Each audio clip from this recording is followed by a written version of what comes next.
தேவனுக்கு மகிமை உண்டாவதாக. சுதந்திர தினம் வருது. சுதந்திர தினம் வருது 15ஆம் தேதி. ஆகவே சுதந்திர தினம் சொன்னாவே இந்தியா தேசத்தில் இருக்கிற மக்கள் நம்ம அனைவரும் ஒரு நல்ல தீர்மானங்கள், நல்ல காரியங்கள் செய்ய வேண்டும், பழையவைகளை ஒழித்து விட வேண்டும், நன்மையானது செய்ய வேண்டும் என்று உறுதி செய்து கொள்வார்கள். தன் வாழ்க்கையை சரிப்படுத்திக் கொள்வார்கள். வாழ்க்கையை முன்னேற்றத்துக்கான காரியங்களை எல்லாம் செய்வார்கள். பொதுவான அரசாங்கவுடைய உத்தரவு, அரசாங்கம் செய்யக்கூடிய சொல்கிறது. அதுக்கப்புறம் வீட்டுக்கு போய் என்ன செய்கிறாங்களோ தெரியாது. ஆனால் அரசாங்கத்தில் அந்த மேடையில் பேசும்போது சுதந்திர தினத்தன்று பேசுவாங்க. நல்ல பண்புடையவராக இருக்கணும், நியாயமாக செயல்படணும், அக்கிரமணியெல்லாம் செய்யக்கூடாது, நியாயமான காரியங்கள் செய்யணும், அன்பு உறவாக இருக்கணும், ஒருவரை ஒருவர் நேசிக்கணும், விட்டு கொடுக்கும் மனப்பான்மை இருக்கணும், கற்றுக்கிட்டு தெய்வனுக்கு மகிமை இப்படி தான் செய்வாங்க. இப்போ இந்த சினிமா துறையை பார்க்கும்போது இதில் நம்ம சில காரியங்கள் சொல்ல வேண்டியதாக இருக்குது. சினிமா துறையில் நிறைய நல்ல ஒரு படங்களாக இருக்கணும், கற்றுக்க மக்களுக்கு பயன்படுகிற வகையில் திரைப்படங்கள்லாம் இருந்தால் தான் நல்லாயிருக்கும். ரொம்ப பார்க்குறதுக்கு அருவருப்பாக இருக்குது. கோடிக்கணக்கான பணத்தை நீங்கள் அருமை தெரியாமல் நீங்கள் செலவு பண்ணுறீங்க. பணத்தினுடைய அருமை தெரியாமல் செலவு பண்ணுறீங்க. இன்றைக்கி தமிழ்நாட்டில் சென்னையில் ஒரு சாப்பாட்டுக்கு திண்டாடக்கூடிய சாப்பாட்டுக்கு எப்படி காலம் தண்டது, குடும்பங்கள் தனிப்பட்ட வாழ்க்கை இப்படிலாம் இருக்குது. ஆனால் நீங்கள் பணத்தினுடைய அருமை தெரியாமல் நல்ல படங்களாக கொடுங்க. உங்கள் விஷயத்துக்கு ஆடுறீங்க. தேவனுக்கு மகிமை. அப்படி இல்லாதபடி நல்ல கருத்துக்களை கூடுமான வரைக்கும் தமிழ் படங்களில் பார்த்தீங்கன்னா தமிழை பேசுங்க. பார்த்தேன், கொஞ்சம் போனேன். தமிழ் வார்த்தைகள் தமிழை குட்டி சேவராக தமிழே இல்லாமல் பண்ணுறான் பொழுது, தமிழ் வார்த்தையிலே கடைசியில் இல்லாமல் போகும்போது ரொம்ப பயமாக இருக்குது. ரொம்ப வேதனையோடு கூட சொல்லுவேன். நல்ல தமிழ் வார்த்தையில் கொடுங்க, தமிழில் பேசுங்க. அப்புறம் பார்த்தீங்கன்னா அந்த ஹீரோயின் நடிகர்லாம் பார்த்தீங்கன்னா அந்த காலத்தில் சினிமா படம்லாம் பார்த்துருக்கேன்.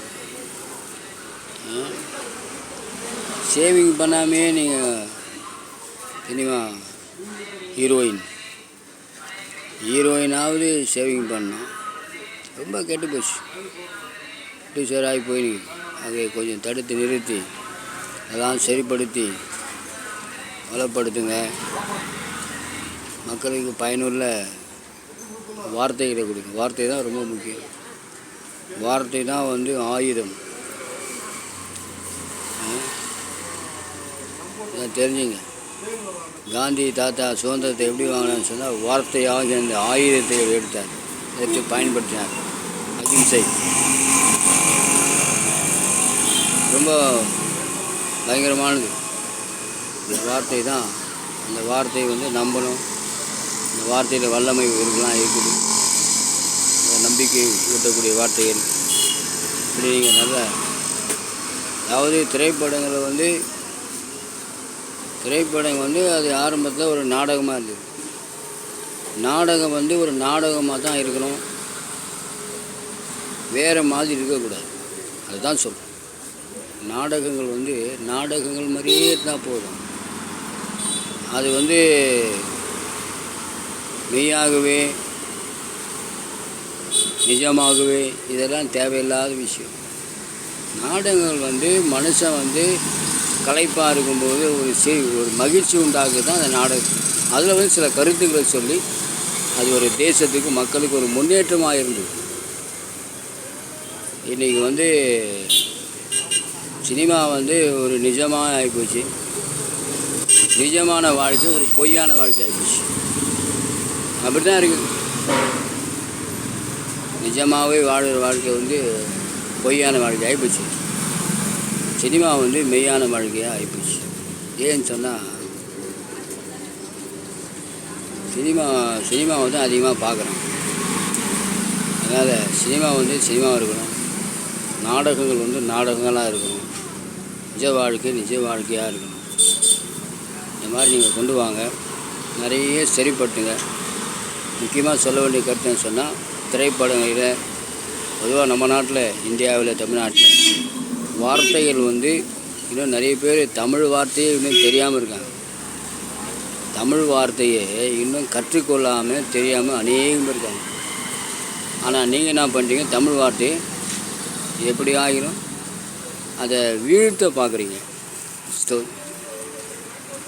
கடவுளுக்கு மகிமையாக அதை வந்து சரிப்படுத்தி தமிழ் வார்த்தைகளை மக்களுக்கு எடுத்து சொல்லுங்கள். கடவுள் உங்களை ஆசீர்வதிப்பாராக. தயாரிப்பாளர்கள், ப்ரொடியூசர் இவங்கெல்லாம் வந்து நல்லா சிந்தனை பண்ணி மக்களுக்கு நல்ல பயனுள்ள காரியங்களை சொல்லுங்கள். கடவுள் உங்களை ஆசீர்வதிப்பாராக.